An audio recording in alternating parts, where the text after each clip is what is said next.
சாமிநாதையரை தூக்குனா மட்டும்தான் பணம் கிடைக்கும். அந்த டாக்குமெண்ட் கொடுக்குறதுக்கு 6000 ரூபாயா, அந்த 6000த்துக்கு 1 கோடி கொடுப்பாராம். ப்ரெஸ் மீட்டு வைக்கத்தான் போகிறேன். உங்களால் முடிஞ்சால் நீங்கள் என்ன வேணாலும் தடுத்து பாருங்கள், பார்க்கலாம். எல்லா மீடியாலேயும் எல்லா செய்தித்தாள்லேயும் இந்த செய்தி வரத்தான் போகுது. இப்போ புதுசாக ஒரு உருட்டியிருக்கான். இது வருஷம் இந்த பொங்கலுக்கு முன்னாடி நடக்கிறது தான். கிறிஸ்மஸ் லீவ் அப்போ இந்த மாதிரி ஒரு பேப்பர்ஸ் எல்லாம் ஒரு 100-200 பேப்பரை வச்சு சாமிக்கு முன்னாடி பூச்சூலி போட்டு பூஜையை போடுறது, ஸ்லோகத்தை சொல்கிறது. அந்த ஸ்லோகம் வாயே நாரிப்போம் ஐயா. உனக்கு நீ சொல்கிற ஸ்லோகத்தை உன் வாயில் ஸ்லோகங்கிறத நீங்கள் அந்த மந்திரம் இதெல்லாம் எதுவும் சொல்லாதையா. அந்த மந்திரமெல்லாம் பழிக்காது. அந்தளவுக்கு நீ நாள் ஈனப்பிரவி. ஸ்கேம் டிவி நேயர்களுக்கு வணக்கம். உடல்நிலை சரியில்லாதனால நாங்கள் வீடியோ போடாமல் இருந்தாங்க. உடம்பு சரியாயிடுச்சு. இப்போ பேசுகிறோம். நிறையா மக்கள் நிறையா அங்கே குழுவில் அவங்கள்ட்ட இருக்கிற ஆதாரத்தை அனுப்பிட்டு இருக்காங்க. நிறையா ஃபோன் காலும் பேசிகிட்டு இருக்காங்க.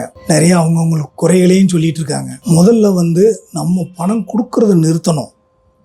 நிறுத்தினாத்தான் எதையுமே அதுக்கடுத்த நடவடிக்கை எடுக்க முடியும். நீங்கள் ஒரு பக்கம் எங்ககிட்ட கொடுத்துக்கிட்டு இருக்கீங்க, ஒரு பக்கம் பணம் கொடுத்துக்கிட்டு இருக்காங்க. அதை நிறுத்துங்க. அதை லட்சமாக கொடுக்கலன்னா இப்போ 5000 10,000 இந்த மாதிரி கொடுக்க ஆரம்பிச்சிட்டாங்க. அதை நிறுத்துங்க. வாலாஜாவில் பாருங்கள், போன வாரம் 4-5 நாளைக்கு முன்னாடி வாலாஜாவில் ராதாகிருஷ்ணங்கிறவர் பணப்பெட்டி, ஆர்பிஐ பணப்பெட்டி சீல் வச்சதோட பேக்கு, பெட்டி, ப்ரீஃப் கேஸ் ரெண்டுலேயும் பணம் வந்துருச்சு. ரெக்கார்டு கொடுக்குறோம், 6000 ரூபா கொடுங்க, 6000 ரூபா கொடுக்குறவங்களுக்கு 1 கோடி ரூபா தர்றேன்னு சொல்லி கூவி விற்றுக்கிட்டு இருக்காரு. அமோகமாக வியாபாரம் ஆகிக்கிட்டு இருக்கு, வசூல் பண்ணிக்கிட்டு இருக்காரு. அது ஒரு பக்கம் ஓடிக்கிட்டு இருக்கு. அதை நிறுத்துங்க. மக்கள் பணத்தை கொடுக்குறத நிறுத்துங்க. அப்போத்தான் எல்லாமே ஒரு வழிக்கு வரும். நீங்கள் மேற்கொண்டு பணம் கொடுத்துக்கிட்டே இருக்கீங்க, அப்போ அவங்க அந்த தப்பு செய்யத்தான் செய்வாங்க. இன்னும் மக்கள் ஏமாந்துக்கிட்டு தான் இருக்கீங்க. பணத்தை கொடுக்குறத நிறுத்துங்க. அவங்கவுங்க நான் அன்னைக்கு இருந்து சொல்லிகிட்டு இருக்கேன். நீங்கள் அந்தந்த ஊரில் இருக்கிற பாதிக்கப்பட்டவர்கள் அந்தந்த காவல்துறையை நாடி பெட்டிஷன் கொடுங்கன்னு சொல்லிகிட்டு இருக்கோம். இல்லை எங்கள் கூட இணைகிறதா இருந்தால் உங்கள்கிட்ட இருக்கிற ஆதாரம், நீங்கள் எந்த குரூப்பில் இருக்கீங்க, எந்த ஏஜெண்ட்டு, எந்த லீடருங்கிறத விவரத்தை சொல்லி அது ஒரு பிடிஎஃபாக போட்டு எங்களுடைய அட்மினுக்கு தனிப்பட்ட முறையில் செல்லுக்கு வாட்ஸ்அப் அனுப்புங்க. நாங்கள் எல்லாம் சரி பார்த்துட்டு நாங்கள் கடைசி வரைக்கும் நிற்கிறோம் அப்படின்னு சொன்னதுக்கு அப்புறம்தான் உங்களை எங்கள் கூட சேர்ப்போம். நாங்கள் எல்லாம் எங்கே தகராறு பண்ணி சத்தம் போட்டு கேஸு அது இதுன்னு போய்கிட்டு இருக்கிற நேரத்தில் நீங்கள் பேக் அடித்து போயிடக்கூடாது. அவங்கவுங்கள்கிட்ட தனிப்பட்ட முறையில் பேசி நான் உனக்கு தர்றேன், நீ வா, அங்கேருந்து வந்துரு அப்படின்னு சொன்னால் போகக்கூடாது. எதாக இருந்தாலும் சங்கத்து மூலமாக போகலாம், வாங்க. அதை நீங்கள் உறுதிப்படுத்திக்கிட்டு எல்லாம் சேர்ந்து செய்யலாம். அதை உறுதிப்படுத்துங்க. எல்லாம் சேர்றீங்க. அவங்கவுங்ககிட்ட இருக்கிற ஆதாரத்தை ஒரு பிடிஎஃபாக போட்டு எந்த லீடரு, எந்த ஏஜெண்ட்டு, எவ்வளோ பணம் அப்படின்னு சொல்லி ஒரு இதுக்கு எல்லாம் ரெடி பண்ணி எங்கள் அட்மினில் இருக்கிறவங்களுக்கு யாருக்குனாலும் அவங்கவுங்க வாட்ஸ்அப்புக்கு அனுப்புங்க. அதெல்லாம் நாங்கள் உட்காந்து சர்வே எல்லாம் பண்ணி முடிச்சுட்டு எல்லாம் பண்ணி முடித்து பார்த்துட்டு இது செய்யலாம், இல்லை இது இப்படி பேக் அடிச்சிருவாங்க அப்படின்னு அதே மாதிரி எங்கள் சங்கத்துக்கு நீங்கள் ஒரு லெட்ரு கொடுக்கணுங்க. நாங்கள் பாதிக்கப்பட்டோம், நாங்கள் ஏமாற்றப்பட்டோம், இன்னார் இந்த ஏஜெண்ட் மூலமாக இன்னார்கிட்ட ஏமாந்துருக்கோம், இல்லை நேரடியாகவே இன்னார்கிட்ட ஏமாந்துருக்கோம், இவ்வளோ பணம் அப்படின்னு சொல்லி ஊர் பேரெல்லாம் சொல்லி ஒரு லெட்ரு எழுதி ஒரு மனு மாதிரி எங்கள் இதுக்கு கொடுங்க. ஏன்னா நீங்கள் பேக் அடிச்சு போயிட்டீங்கன்னா அது எங்களுக்கு தான் பிரச்சனை, திருப்பி எங்களுக்கு தான் பிரச்சனை ஆகும். உங்கள் மேலே நாங்கள் திருப்பி விட்ருவோம். அது அப்புறம் அது ஏன் அந்த மாதிரி செய்யணும்? ஒரு மனு மாதிரி எங்கள்கிட்ட கொடுத்துட்டிங்கன்னா அந்த இதை நாங்கள் இது பண்ணி அதை வச்சு நாங்கள் பேஸ் பண்ணி எல்லா வேலையும் பார்க்கலாம். யாரை பார்க்கணும், என்னென்ன செய்யணும், எல்லாம் முறைப்படி செய்யலாங்க. அதை நீங்கள் ஒரு இதாக வரைமுறைப்படுத்திட்டு வாங்க. உறுதியாக இருக்கணும், கடைசி வரைக்கும் உறுதியாக இருக்கணும். அதே மாதிரி நம்ம வாங்கிட்டோம் அதனால் நம்ம வெளியே போகணும்னு நினைக்காதீங்க. எல்லா பேரும் கூட இருந்து ஹெல்ப் பண்ணுங்கள். நீங்கள் வாங்கிட்டீங்கன்னா உங்கள் கூட இருந்து மற்றவங்களுக்கு ஹெல்ப் பண்ணுங்கள். என்னென்ன வழி இருக்கோ அதை ஹெல்ப் பண்ணி சொல்லி கொடுங்க. அதனால் தப்பு இல்லை. இந்த வாலாஜாவில் அவர் ராதாகிருஷ்ணன் வசூல் பண்ணிக்கிட்டே இருக்கார். அமோகமான வசூல், தேனியில் வசூல். சாமிநாதையர் எங்கே போனாலும் வசூல் பண்ணிக்கிட்டு தான் இருக்கான். அவன் வாழ்க்கையில் திருந்தவே மாட்டான். இப்போ புதுசாக ஒரு உருட்டியிருக்கான். இது வருஷம் இந்த பொங்கலுக்கு முன்னாடி நடக்கிறது தான். கிறிஸ்மஸ் லீவ் அப்போ இந்த மாதிரி ஒரு பேப்பர்ஸ் எல்லாம் ஒரு 100-200 பேப்பரை வச்சு சாமிக்கு முன்னாடி பூச்சூலி போட்டு பூஜையை போடுறது, ஸ்லோகத்தை சொல்கிறது. அந்த ஸ்லோகம் வாயே நாரிப்போம் ஐயா. உனக்கு நீ சொல்கிற ஸ்லோகத்தை உன் வாயில் ஸ்லோகங்கிறத நீங்கள் அந்த மந்திரம் இதெல்லாம் எதுவும் சொல்லாதையா. அந்த மந்திரமெல்லாம் பழிக்காது. அந்தளவுக்கு நீ நாள் ஈனப்பிறவி. இது வருஷம் செய்கிறது தான் இந்த லீடர்கள் பூரா. பணம் வந்துருச்சுன்னு சொல்லி எல்லாம் வந்துருச்சு, 22ஆம் தேதி 23ஆம் தேதி எல்லாம் வந்துருச்சுன்னு சொல்லி புதுசாக சொன்னாங்க. அதே மாதிரி ஆர்பிஐயில் கவர்னர் மாறிட்டார், நாங்கள் பேசி முடிச்சிட்டோம். பேசி முடித்ததை காமிங்க, அதை காமிங்க ஐயா, பார்க்கலாம். அதை பேசி முடிச்சதை காமிச்சிருந்தீங்கன்னா, நீங்களே வெளியிட்டீங்கன்னா நீங்கள் காமிங்க, நாங்கள் எல்லாம் ஏற்றுக்கிறோமே. நீங்கள் காமிச்சாலே போதும் எங்களுக்கு, அதை காமிக்க மாட்டேங்கிறீங்க. அதே மாதிரி இப்போ ஒரு வீடியோ ஆடியோ ஒன்று புதுசாக வந்துக்கிட்டு இருக்குங்க. பணம் வந்துருச்சு, கூகுள் மேப்பில் போட்டு அது என்ன ஜிபிஆர்எஸில் போய்கிட்டு இருக்காங்க, மூங்கில் கோட்டை என்னமோ பேரில் போட்டு போய்கிட்டு இருக்காங்க. முழுக்க பொய்யுங்க, முழுக்க பொய். உங்கள்கிட்ட பணத்தை வாங்குறதுக்கு என்னென்ன வழி சொல்கிறாங்களோ அத்தனை வழி. இப்போ பணம் வந்துருச்சுன்னு சொல்லிட்டாங்கன்னா நீங்கள் எல்லாம் கொடுக்க ஆரம்பிச்சிருவீங்க. சரிங்க, இவ்வளோ நாள் ஆகிருக்கே, நீங்களே கேட்க மாட்டீங்களா பணம் என்னாச்சுன்னு கேட்கணும். ஐயா, இவங்கெல்லாம் கொடுக்கக்கூடாதுன்னு முடிவில் இருக்காங்க ஐயா. வாங்கின பணத்தை கொடுக்கக்கூடாது, ஏன்னா எல்லாம் சேஃப்டி பண்ணிட்டாங்க. இனி இந்த ரூபாயை சம்பாதிக்க முடியாது. உங்களுக்கு கொடுத்தாச்சுன்னா திருப்பி நடு ரோட்டுக்கு தான் வரணும். அதனால் இந்த ரூபா கேட்டாலும் கிடைக்காது. ஒருத்தர் 4 வருஷமாக பணம் கேட்டுக்கிட்டு இருக்காருங்க. கொடுத்த பணத்தை கேட்குறாரு, வட்டியும் கேட்கல, எதுவுமே கேட்கல, கொடுத்த பணத்தை கேட்குறாரு. அதுக்கே இந்த தர்றேன் அந்த தர்றேன்னு சொல்லி 4 வருஷமாக ஓட்டிகிட்டு இருக்காங்க. இதில் ஒருபடி காட்பாடி ஜெயராஜ் இன்றைக்கி அவர் இதுக்கு பர்த்டே ஃபங்க்ஷன் சொல்லி ஒரு இன்விடேஷன் அடிச்சிருக்காரு. ஏங்க, அவன் சொந்த காசு சுயமாக சம்பாதிச்சிருந்தாருன்னா அவர் பிறந்தநாள் கொண்டாடலாம். ஊராங்காசு மக்கள் காசு தானே, அதை வச்சு பிறந்தநாள் கொண்டாடுறாரு. ஏங்க, நீங்கள் ஒரு வார்த்தை சொல்லுங்கள் பார்க்கலாம். இப்போ எதுக்குங்க பிறந்தநாள் கொண்டாடுறாரு?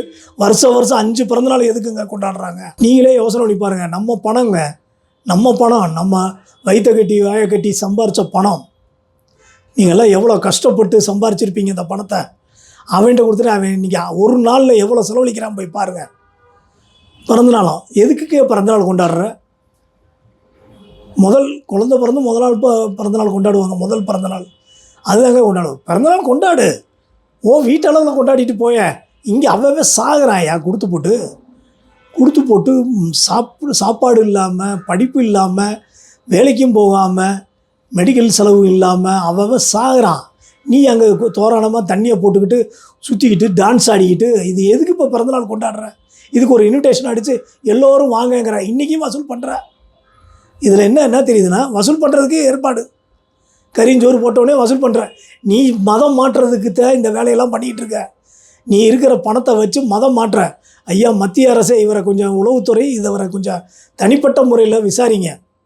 காட்பாடி ஜெயராஜை அவர் மதம் மாற்றுறதுக்கு நிறைய ஏற்பாடு பண்ணிகிட்டு இருக்காருங்க. எல்லா பேரையும் அவரை கொஞ்சம் பாருங்கள். உளவுத்துறை என்ன செஞ்சுக்கிட்டு இருக்குன்னே தெரியலங்க. அங்கே அடிச்சிட்டான், இங்கே அடிச்சிட்டான். ஏங்க, ஒரு தனியாக ஒரு வீடு ஒருத்தன் சம்பாரித்து ராத்திரி பகலும் சம்பாதிக்கிறாங்க. புருஷன் பொண்டாட்டி 1,50 கோடி ரூபாய்க்கு வீடு இஎம்ஐயில் வாங்குறாங்க. இஎம்ஐயில் தான் வீடு வாங்குறாங்க. வீடு வாங்கின உடனே பின்னாடி வருது, இன்கம் டேக்ஸ் வருது, எல்லாமே வருது. ஏன் இவங்களுக்கு எப்படி வந்துச்சுன்னு கேட்க மாட்டீங்களா? இவங்கெல்லாம் என்ன பண்ணுறாங்க? அதிகாரிகள்லாம் நல்ல அதிகாரிகள் நினச்சேன். இவ்வளவு இதாக இருப்பாங்கன்னு, மந்தனமாக இருப்பாங்கன்னு நாங்கள் நினைக்கலங்க ஐயா. நான் அன்றைக்கும் சொன்னேன், இன்றைக்கும் சொல்கிறேன். கத்தி எடுத்து அருவா எடுத்து வெட்டினாத்தேன் அது கொலைங்கிறது கிடையாது. நீங்கள் அவன் ஒரு வெட்டிலே செத்துடுறான், தலையை எடுத்துடுறான். ஒரு குத்தில் 10 குத்தில் கூட குத்திட்டு போகிறான். ஆனால் ஒவ்வொரு நிமிஷமும் சாகடிக்கிறாங்க. மனநோயாளியாக பணம் வந்துடும் சொல்லி பேராசையில் கொன்னுக்கிட்டு இருக்கான். மனநோயாளியாக இருக்காங்க. இது ஒரு விதமான கொலை. இவங்களை 2 பேரில் எவனையாவது 2 பேரில் நீங்கள் என்கவுண்டர் பண்ணுங்க ஐயா. தன்னால் அடங்குவாங்க. துணியை காணம்ட்டு உங்கள்கிட்ட ஓடி வந்து சரண்டர் ஆவாங்க. அதே மாதிரி மக்கள் ஓரளவுக்கு தான் பார்ப்பாங்க. மக்கள் வெகுண்டு எழுந்திருச்சா நீங்கள் தாங்க மாட்டீங்க ஐயா. மோசடி பண்ணணும், ஏமாற்றணும், உங்களை ஏமாற்றணும்னு நினச்சா ஒருத்தர் சொல்கிறாரு. அவர் சொல்கிறாரு, உண்மையிலேங்க ஒருத்தரை ஏமாற்றணும்னு நினச்சா கருணையை எதிர்பார்க்கக்கூடாது, பாவம் புண்ணியம் பார்க்கக்கூடாது. நம்ம எந்திரிச்சு போய்கிட்டே இருக்கணும். அவன் எப்படியோ போகிறான், அவன் இருக்கிற காசத்தை நம்ம பார்க்கணும். அது எப்படி வந்துச்சு ஏது வந்துச்சுன்னா நம்மளுக்கு தேவையில்லை. அவன் கொண்டு வந்து நம்மகிட்ட காசு கொடுக்குறானா, அந்த காசத்தை நம்ம எதிர்பார்க்கணும். இப்படியே சொல்கிறாருங்க. அவன் எப்படியோ போகிறான், நம்மளுக்கு என்ன காசை வாங்கிட்டோமா தலையை மொழியிரு. அவன் நம்மகிட்ட அடுத்து காசு கேட்க மாட்டான்ல. இப்படியே சொல்லி போயிடணும் அப்படின்ட்டு வெளிப்படையாக சொல்கிறாருங்க. இப்படித்தான் நாங்கள் பண்ணிக்கிட்டு இருக்கோம்னு வெளிப்படையாக சொல்கிறாரு. இப்படித்தான் மோசடி பண்ணணுங்கிற எங்களுக்கு கிளாஸ் எடுக்கிறாங்க. இது ஒரு பக்கம். இன்னொரு பக்கம் சிண்டிகேட்லாம் எங்களை அட்மினில் இருக்கிறவங்களுக்கு பிரச்சனையை கொடுக்குறதுக்கு ஒவ்வொருத்தரை பற்றி விசாரிக்கிறீங்க. நீ என்ன செஞ்சிருவ எங்கே செஞ்சு பாரேன் பார்க்கலாம். நீ எங்களை செஞ்சேன்னா அடுத்து உன் குடும்பத்தை தாக்குவோம். அதை உனக்கு புரிஞ்சுக்கோ. உன் குடும்பம் உங்களுக்கெல்லாம் இப்போ ஒரு சின்ன உதாரணம் சொல்கிறேன். சாமிநாதையர் குடும்பமே கிடையாது. எத்தனை குடும்பம் இருக்குன்னே அவனுக்கே தெரியாது. அவனை நீங்கள் குடும்பத்தில் தூக்குனாலும் அவன் அதை கண்டுக்கிற மாட்டான். குடும்பம் தானே தூக்கிட்டு போகும். சாமிநாதையரை தூக்குனா மட்டும்தான் பணம் கிடைக்கும். வேறு யாரை தூக்குனாலும் பணம் கிடைக்காது. அவங்க வீட்டாளிகளே சொல்லுவாங்க, அவனுக்கு நீங்கள் தூக்கிட்டு போங்கம்பாங்க. ஏன்னா அவ்வளோ உபத்திரவன். கண்டவனெல்லாம் பொண்டாட்டி ஆக்கினா அப்புறம் சும்மா இருக்க மாட்டாங்கல்ல. சாமிநாதையரை பொறுத்தளவுக்கு சாமிநாதையரை தூக்கியாச்சுன்னா பணம் நம்மளுக்கு 100% உறுதி. அதேமாதிரி காட்பாடி ஜெயராஜை பார்த்தீங்கன்னா அவன் குடும்பம் மேலே தான் அவனுக்கு உயிர். நீங்கள் எங்களை கை வச்சிங்கன்னா அடுத்து உங்கள் குடும்பத்தில் கை வைப்போம். அந்த மாதிரிலாம் நினப்பு விட்டுருங்க. நீங்கள் ஏமாற்றிருக்கீங்க. உங்களை நாங்கள் வெளிக்கொண்டு வர்றோம், செய்தியாக கொண்டு வர்றோம். இதுக்கு போயிட்டு எங்களை இருக்கிறவங்களெல்லாம் ஏமாந்தவங்களெல்லாம் நீ வெட்டிடுவேன் குத்திடுவேன்னா உன்னை விட்டுருவாங்களா? வாங்கின காசை கொடுத்துட்டு போக வேண்டியதானே. நீ எதுக்கே பிறந்தநாள் கொண்டாடுற? அடுத்தவன் காசில் எதுக்கு பிறந்தநாள் கொண்டாடுற? இந்த அஸ்வின் ராவ் ஒருத்தன் மின்னு எடுத்துருக்கான். வேணுமா வந்துருச்சு, பணம் வந்துருச்சு, எல்லாம் ரெடியாக இருங்க, எல்லாம் விடிஞ்ச காசு அப்படின்னு இப்போ எல்லாம் வசூல் பண்ணுறதுக்கு உங்களை ஏமாற்றிக்கிட்டு இருக்காங்க. ஏமாறாதீங்க. அவ்வளோதான் நாங்கள் சொல்லுவோம். கூடிய மட்டும் நாங்கள் சொல்லிக்கிட்டு இருக்கோம். நீங்கள் கேட்க மாட்டேங்கிறீங்க. இப்போவும் ஒரு இதாக சொல்கிறேன். மக்கள் பிம்பம் பத்திரிகை ஆசிரியர் முருகேஷ், மக்கள் பிம்பம் பப்ளிக் வெல்ஃபேர் ட்ரஸ்ட், அதாவது மக்கள் பிம்பம் பொது அறக்கட்டளைங்கிறத வச்சுருக்கோம். அதில் மக்கள் நிறைய சேர்ந்துருக்காங்க. இன்னும் சேருங்க. நம்ம எல்லாம் சேர்ந்து போராடுவோம். எல்லாம் சேர்ந்துட்டாங்க. ஒரு கிட்டத்தட்ட இப்போ நான் பார்க்கல. நான் கடைசியாக போன வாரம் பார்த்தது 532 பேர் சேர்ந்துருக்காங்க. இன்னும் நான் அதுக்கு அடுத்து பார்க்கலைங்க. எனக்கு உடல்நிலை சரியில்லாதனால தான் நான் எதுவும் உங்களை காண்டாக்ட் பண்ண முடியல. இப்போ சரியாயிடுச்சு. இதே தாங்க சாமிநாதர் ஒவ்வொரு தீபாவளி முடிஞ்ச உடனே இதை பண்ணுற வேலை. பூஜை பண்ணுறது, அந்த ஒரு பேப்பரை வெளியே கொடுக்க சொல்லுங்க பார்க்கலாம். இப்போ புதுசாக இருக்குது அந்த பேப்பர். வருஷம் அது புது பேப்பராக வச்சுருவார். இப்போ என் பேரில் இருக்குன்னா ஐடி, அந்த எல்லாம் தஸ்தாவேஜாக இருக்குன்னா இது போயிடும். அடுத்து புதுசாக வர்றப்ப புது பேப்பர் வைப்பார். இது வருஷம் நடக்கிறது. இது புதுசாலாம் நீங்கள் யாரும் எதிர்பார்க்காதீங்க. அரசாங்கம் என்ன செய்துன்னு தெரியலங்க. ஆர்பிஐ பகிரங்கமாக ப்ரீஃப் கேஸ்லேயும் ஹேண்ட்பேக்லேயும் அவங்க முத்திரையை அடித்து கொடுக்குறாங்க. ஆர்பிஐடைய முத்திரையை அடித்து கொடுக்குறாங்க. அது இந்த வீடியோவில் நான் அந்த ஃபோட்டோவை அனுப்புகிறேன் பாருங்கள். எப்படிங்க இது கவர்மெண்ட்டு பார்த்துக்கிட்டே இருக்குது, வேடிக்கை பார்த்துக்கிட்டு இருக்குது. ஏன் இது எப்படி விட்டு வச்சுருக்காங்கிறது தெரியல. இல்லை கவர்மெண்ட்டுக்கு தெரியலையா? தெரியப்படுத்தணுமா? இதன் மூலமாக நாங்கள் தெரியப்படுத்துகிறோம். இது மூலமாக நாங்கள் பதிவு பண்ணுறோம். ஆர்பிஐடைய சிம்பிளை ஒரு சூட்கேஸ்லேயும் ஹேண்ட்பேக்லேயும் லேடிஸ் ஹேண்ட்பேக்லேயும் போட்டிருக்காங்க. இது கொடுக்குறாங்க, பப்ளிக்காக கொடுக்குறாங்க. மக்கள் அதை பார்த்தோன்னே ஏமாந்துடுறாங்க. ஆர்பிஐலேருந்து கொடுத்து விட்ருக்காங்க. ஐயா, ஆர்பிஐக்கும் உங்களுக்கும் சம்மந்தமே இல்லை. நீங்கள் ஏன் ஆர்பிஐ இழுக்கிறீங்கன்னே தெரியல. பாருங்கள் அதை. அந்த ஃபோட்டோவை அனுப்புகிறேன். இந்த இதில் பாருங்கள், நிறைய தவறு மேலே தவறு பண்ணிக்கிட்டு இருக்காங்க ஐயா. அதேமாதிரி காட்பாடி ஜெயராஜுடைய இன்விடேஷன் இதில் அனுப்புகிறேன் பாருங்கள். இந்த ராதாகிருஷ்ணன், வாலாஜா ராதாகிருஷ்ணன், அவரும் நிறையா தவறு. அவர் தாங்க நிறையா கொடுத்துருக்காரு. ஆட்களை வர சொல்லி அந்த டாக்குமெண்ட்டு கொடுக்குறதுக்கு 6000 ரூபாயா, அந்த 6000த்துக்கு 1 கோடி கொடுப்பாராம். இது உண்மையிலே பெரிய மோசடிங்க. 6000 எங்கே இருக்குது, 1 கோடி எங்கே இருக்குங்க? அன்றைக்கி அமோகமான வசூலுங்க. மொய் எழுதுகிற மாதிரி அவ்வளோ பேர் மொக்கிறாங்க. எனக்கு இத்தனை கூடுன்னு. மற்றவங்களாம் எங்கே போனாங்கன்னு தெரியல. ரமேஷ் கண்ணா எங்கே போனாருன்னு தெரியல. மற்றவங்கெல்லாம் எங்கே அன்னக்குடி, இவங்கெல்லாம் ஒரு 5-6 பேர் தான் இப்போ ஆட்டம் போட்டுக்கிட்டு இருக்காங்க. மற்றவங்களாம் எங்கே போயிட்டாங்கன்னே தெரியல. அவங்களாம் என்ன பண்ணுறாங்கன்னே தெரியல. மெசேஜ் போடுறதே நிறுத்திட்டாங்க. இந்த கடவுளின் குழந்தை சக்தி டெரஸ் வினோத்தல், அவரெல்லாம் எங்கே போயிட்டாருன்னே தெரியல. அவங்களாம் அடங்கிட்டாங்க, பிரச்சனை முத்திக்கிருச்சுன்ட்டு. இவர் புதுசாக இப்போ இந்த ஒரு 4-5 பேர் மட்டும் வாட்ஸ்அப்பில் ஆடியோ போடுறது, வீடியோ போடுறது, கும்மாளம் அடிக்கிறது, யார் பேரையும் சொல்கிறது இல்லைங்க. அவங்களாம் சொல்லிக்கிறது. வந்துருச்சு, பணம் வந்துருச்சு, காலையில் போ இப்படிங்கிறது. காலைல போய் பணம் எடுத்துக்கன்னு சொல்லி இந்த மாதிரி பணமே வந்துருச்சுன்னு சொல்லி இப்படிலாம் பண்ணிக்கிட்டு இருக்காங்க. ஒரு 5-6 பேர் தான், மற்றவங்கெல்லாம் அடங்கிட்டாங்க. இவங்களையும் அடக்கணுமாங்க ஐயா. இது மக்கள் நினச்சாத்தே அடக்க முடியும்.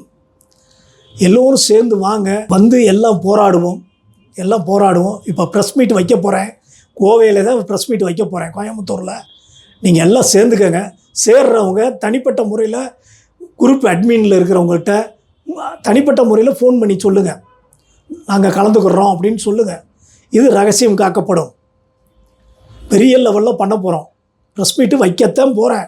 உங்களால் முடிஞ்சால் நீங்கள் என்ன வேணாலும் தடுத்து பாருங்கள், பார்க்கலாம். எல்லா மீடியாலேயும் எல்லா செய்தித்தாள்லேயும் இந்த செய்தி வரத்தான் போகுது. இப்போ சமீபத்தில் தேனியில் கூட அரெஸ்ட் பண்ணியிருக்காங்க, இரிடியம் விற்றுருக்காக சொல்லி. நிறைய இடத்துல பிரச்சனை ஆரம்பிச்சிருச்சுங்க. வாங்க, இந்த நேரத்தில் அவங்க ஓடுறவங்களையும் பணத்தை வாங்கலாம். கொடுத்த பணத்தை வாங்குவோம். அவங்க தரமாட்டாங்க, நம்ம போராடி வாங்கலாம். வாங்க, இவ்வளோதாங்க ஏன் நாங்கள் சொல்ல முடியும். அடுத்த வீடியோவில் சந்திப்போம். வணக்கம்.